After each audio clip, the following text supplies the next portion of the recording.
Hey, welcome to my journey into another meal prep. This is high carb, I say that every time. High protein, low carb. Now, it is not free from carbs because we're not keto. I'm not keto. I try to keep it low carb. And there are complex carbs in this set of meals. I have some potatoes, complex carb. I measured them, so I know how much is in there. So that total carb does not bother me because it's a good carb. It's got good fiber, good nutrients. And then beets. I asked, who over here, I don't want to say her name. She said they were considered a complex carb. Didn't know that. I haven't never looked it up, but that's what she said. So I'm going to stick to it. She said because they're natural something something. But anyway, so I have those too. I'm not worrying in the scheme of my day that little bit of potatoes and that little few beets is going to ruin anything. And I told you a while back I was going to start introducing that stuff back in, and I did today, but I think I kept it nice and high protein and considered low carb. And then we did breakfast, lunch, and a little snack. So we'll just turn around and get started cooking. First thing we're going to start on is our salmon loaf. Now, I got my gloves on, not because I don't like to touch fish. I don't like to touch the raw hamburger and stuff like that. But I'll touch live fish, I'll clean fish, touch all the stuff that you have to do, touch any fish. But I just don't want my hands smelling like salmon because it's hard to get off. Now, we need 2 tablespoons of the liquid. Let me see if I can, let me do this over here so I'm not in front of you. Okay, we'll go ahead and put that in our bowl, and we'll save this because we got to measure out some milk. Now let me drain the rest of it. Okay, now we're going to clean out the bones. You might like the bones.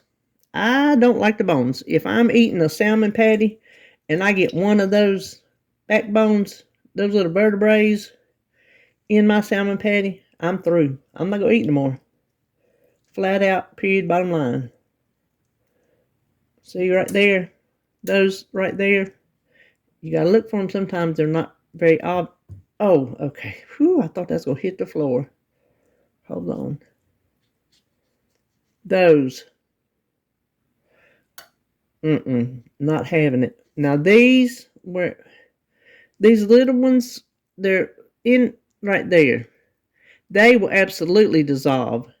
Those round bones do not dissolve. Some people say they do. No. You will still get a crunch. That's not happening on my watch. Let me get this back in there. Look, some hiding in there.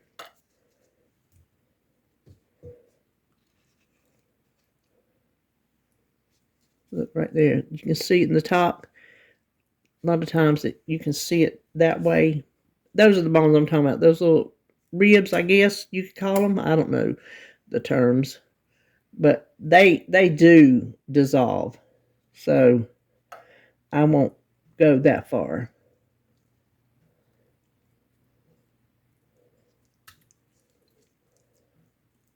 Okay. Now go ahead and get in here and flake it up with your hands. And doing it that way instead of with the fork, you can also feel if you miss one of those bones. Plus you just get it in a nicer uniform flake. Okay, let me get rid of these gloves and clean this mess up off the counter. Okay, let's go ahead and add our dry stuff.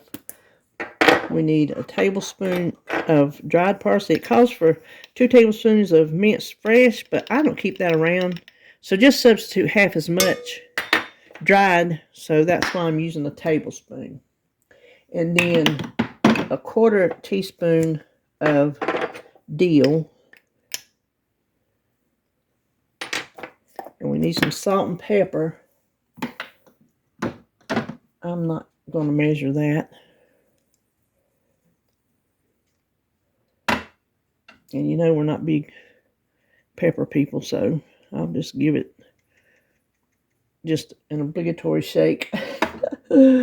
And then let's see, what am I going to stir this with? I think I will stir it with this. And then we need 1/4 cup of milk. Any old milk you want.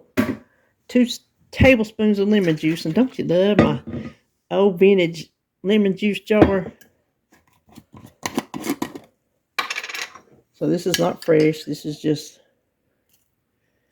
concentrate. Oh, I was about to forget. 2 eggs.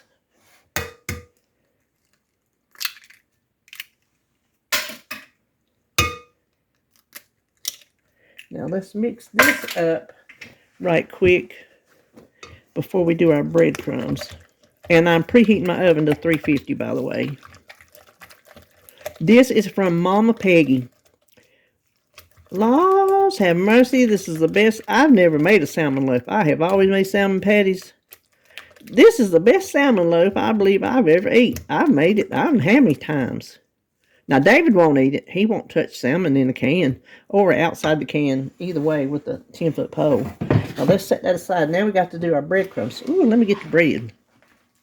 Okay, this is expensive, my solar bread, but to keep it low carb, I could buy the kind of bread that, ooh, you know what? Hold on. I got a better idea. Hold on.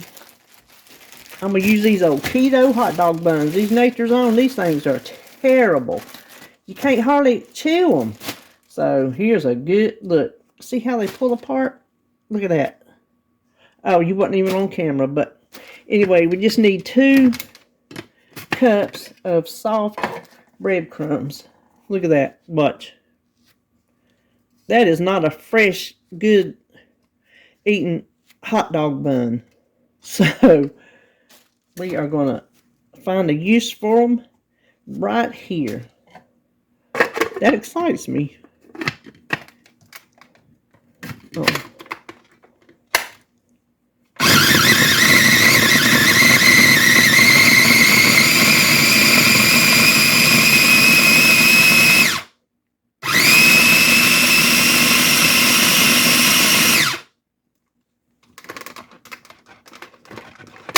Wrong way. I don't know if it's something marked on the side. Let me get my 2-cup measuring cup.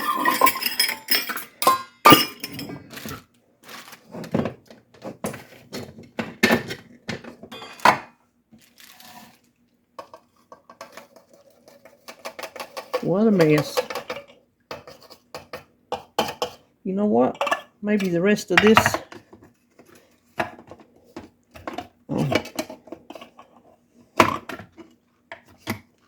Maybe the other half of this bun will be enough to fill that up.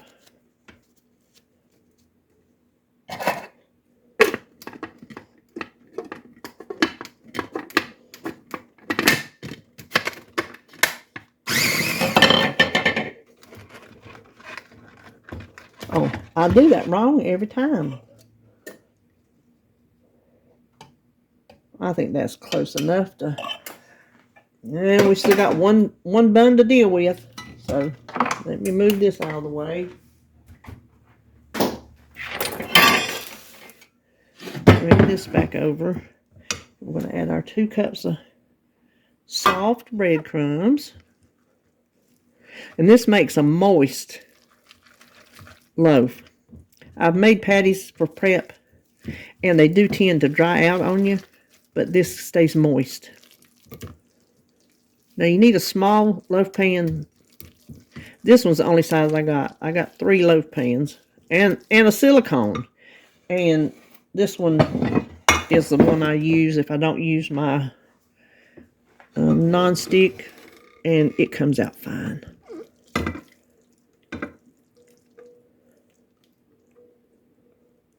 I'm just going to pat it in.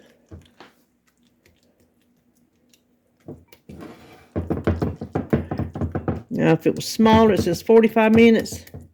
I'm probably going to check it in, let's just say, 40 minutes and see if it's done. It's going to be set, you know. This is a reminder. Do you have meat to thaw? It's reminding me if I have meat to thaw. This is a reminder. Do you have meat to thaw? Okay, so like I said, 350 for 45 minutes. I'm going to check it in 40. And then while that's cooking, we'll start on our breakfast. We will start on our hash browns. I'm just using southern hash brown, the cube kind. I heated my pan. We'll add just a touch of some avocado oil. Now I want a 1/4 cup per bowl. So I'm going to start out with a 1/4 cup, and hopefully they'll still measure a 1/4 cup. I'm only going to do 4 bowls. I was going to do rice, but I saw these in the freezer, and they really need to get used up. So let me give them a little bit of salt. I'm going to let them start browning. And when they get through, we'll start on the sausage. Hash browns are ready to my liking. I'm not going to measure 1/2 cup in each bowl, because if it's off a little bit in one, during the course of the week, I will have eaten the whole 2 cups. So, to me, that's how it comes out in the wash. I have 1 1/2 pound that's already cooked, and I had this 1/2 pound that was not. So I thawed it out because I was afraid 2 ounces of sausage was not going to be enough protein. So we just need to cook this up, and when it gets about done, I'm going to add my cooked sausage to it to get it all heated through and chopped up a little bit. I 100% forgot to turn the camera on. I did not measure this. It would be 4 ounces for each bowl. In the course of a week, it'll all come out in the wash just like the hash browns. Now, typically, when I made these before, and I've made these a lot because they're really good, you can put rice under there too. That's really good. I put a soft scrambled egg on top of each one, but that's going to be too much bulk. This might be too much bulk. I might should have put a 1/4 cup of hash browns. We'll see when I get to eating it. If it's too much, I just won't eat it. That's, but that is the sausage. Now I'm going to go over here and make the gravy. While this is almost up to the bowl, that is 1 1/2 cups. This is the gravy I use. This Pioneer Country gravy. The easiest thing you can ever make. Now, if you think I'm going to stand over there and make homemade cream gravy for a quick and easy meal prep, no. I'm not doing it. If I was making a good old hearty country breakfast, or a supper or something like that, I'd make my homemade cream gravy because, ooh, that stuff is good. Now, you just mix that's real close, the gravy mix in a 1/2 cup of cold water. Just mix it till it's broken up. The chunks are broken up, or clumps, I should say. Now that this is boiling, we're going to pour this in.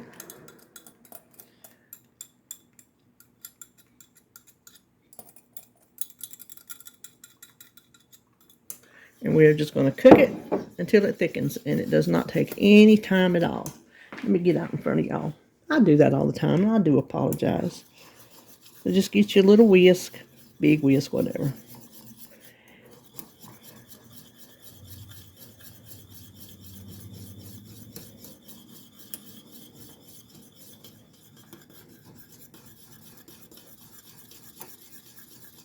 There's a recipe on the back for broccoli and cheese soup using this.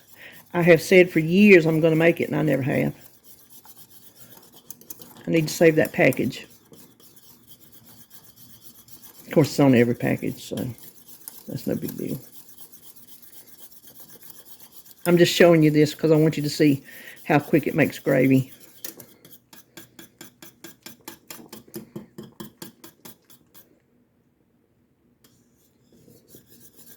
All right, thick enough for me. Let's go pour it on.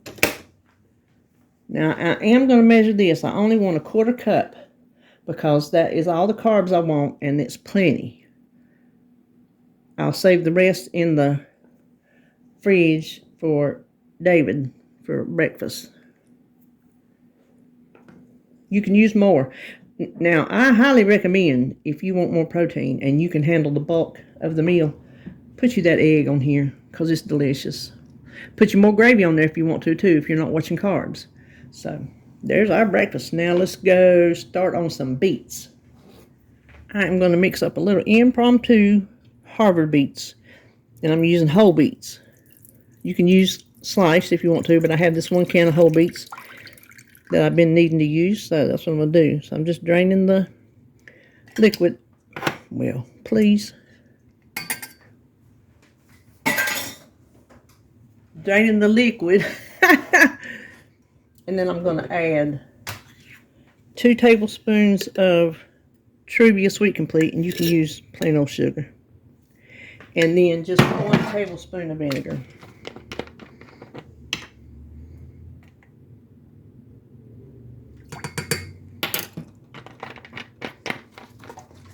Where is my whisk? Where's my whisk?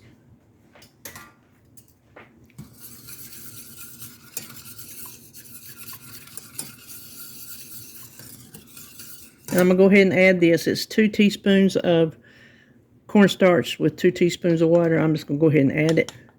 And it can thicken as it comes up to temperature.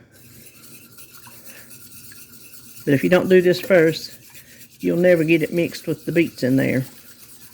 Now, it's not thick yet, but I got everything stirred up, everything mixed in. I'm going to go ahead and add my beets so they'll have time to cook a little bit. Just heat through. We're still going to heat through when I microwave them, but let's give them a little bit of time, maybe soak in some of that flavor. So I'm going to turn my burner down. Now, the thing about Harvard beets, just do them to your taste. Do them, if you like them sweeter, add more sweetener. If you like them tangier, add more vinegar. Add it and give it a little taste. And let's give it just a little speck of salt. And you know what? I forgot to set a timer on my salmon loaf. I don't even know how long it's been in there because I don't remember what time it was. So, yay me. Okay, I think my salmon has cooled off enough where I can get it out. And I'm using these little plastic divided ones instead of my glass ones today because I don't want my beet juice all over my salmon. So I'm just going to cut this into 4 slices.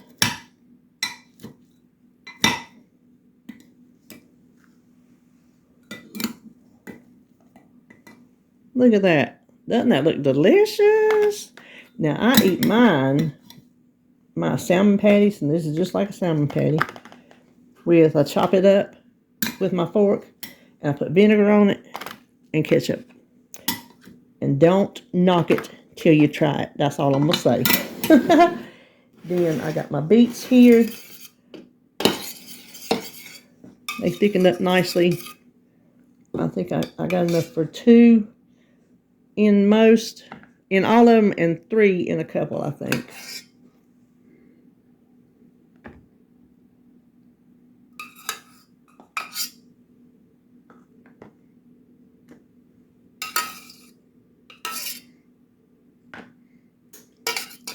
Okay, I can get 3 in all but 1. Ooh, I got beet juice on everything. I am going to put a little bit of, juice on there for some flavor and moisture.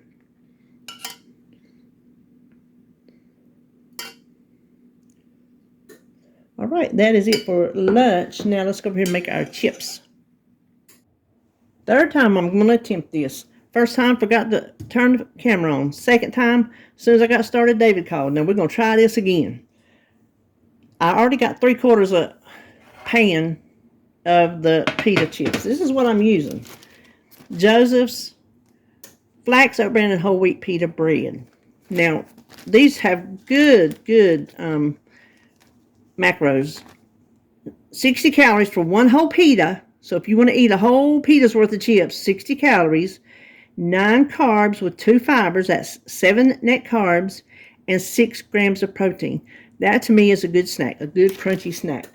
So what I do, and I'm just about out, is I spray both sides with this butter spray. Just pan butter spray. I just I think it gives a little bit of extra flavor. You can use regular, which I might have to. And then just take your pizza cutter and cut them into chips.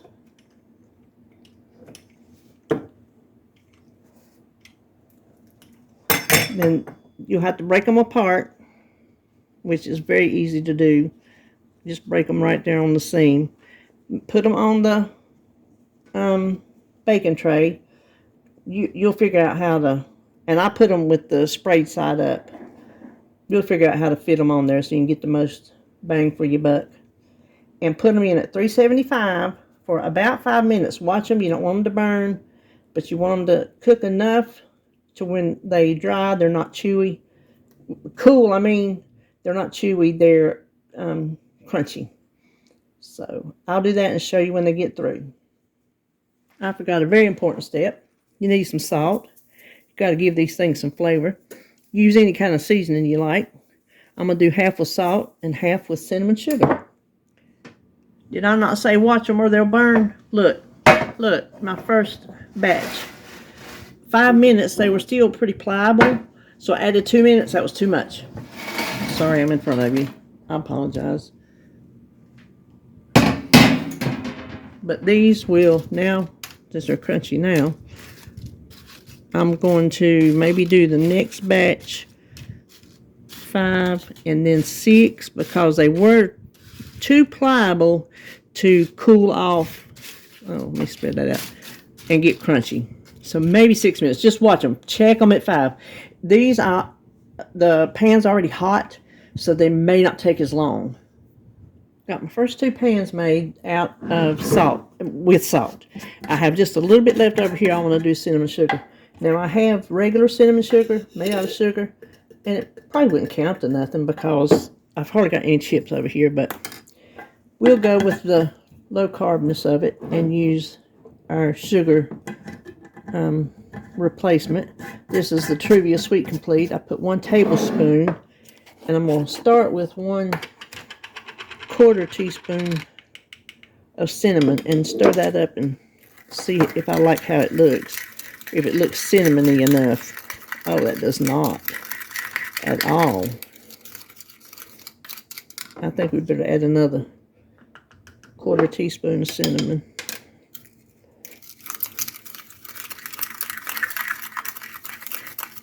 That looks better. Okay, now I'm not going to shake it like that because I'll bombard them. So what I'm going to do, since my Pampered Chef shaker is taken up, I'm going to use this. So let me get a little. Wait a minute.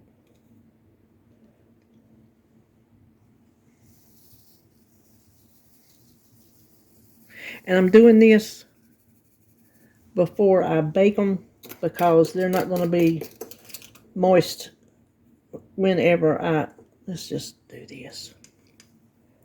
They're not going to be moist enough for it to stick when they come out. They will have dried up.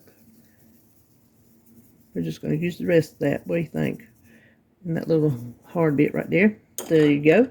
We'll bake them the same way. All right, let's look at what we have today. Oh, it's going to be a good week. We have our sausage gravy bowls. And as usual, I will put your numbers on the screen. So let me hold it here just a second. And these are bowls that you can adapt to your liking. You could do bacon if you wanted bacon instead of it. You could do rice. You could do more gravy. You could put cheese. You could put that egg like I told you. Whatever you want to do. They're very versatile. And then for lunch, we have Mama Peggy's Salmon Loaf and some Harvard beets. Can't wait to have this one. I really can't wait to have all of it. And then for our little snack, we have some pita chips. I already told you what is in a pita, but I'll put it on screen anyway. And one serving is 16 chips. So you can cut that in half easily. These are the salt, and these are a little dark with the cinnamon sugar. It's not real sugar, so you don't have to worry about the carbs. You saw that. But these, David wanted nachos, and this is what I'm going to use for nachos. No, it's not a corn. I could have done corn tortillas, but I didn't have them. I had these pitas, so I'll make it work. All right. Well, there's what I've prepped this week. And I hope if you're prepping something good. And come back. I'm not sure. So see you when I see you.